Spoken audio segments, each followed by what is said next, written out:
Mga mami, sawa na ba ang mga anak nyo sa merienda o baon nilang tinapay o biskwit? At gusto naman nila maiba naman?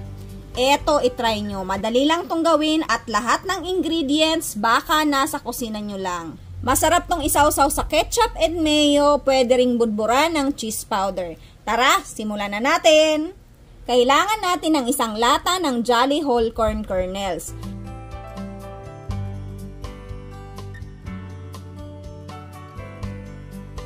I-drain muna. Eto, masarap siyang i-add sa mga ulam. Madalas ko tong ginagamit sa pagluluto. Ready to eat na din at easy open can. Ilagay lang sa isang mixing bowl, mag-add ng all-purpose flour,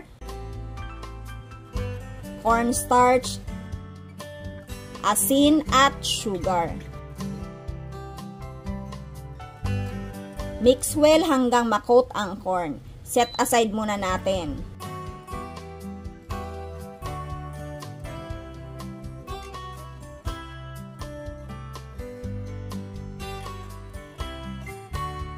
Kailangan natin ng egg yolk lang at kaunting tubig. Batihin lang.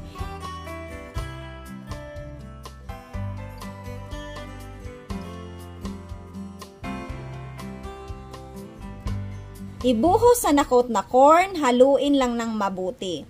So dito napansin ko kulang yung flour at cornstarch. Kaya nagad ako ng tag 2 kutsara at kaunting tubig.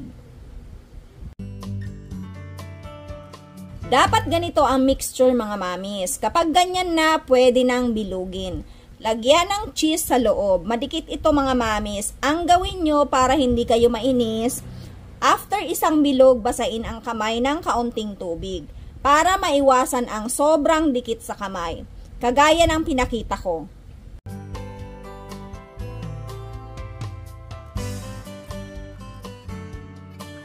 Prituhin. Mga mamis, deep fry ang ginawa ko.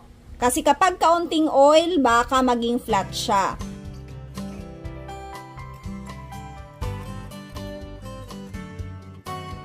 Prituhin lang until golden brown. So, yung pangalawang salang ko, medyo nasobrahan.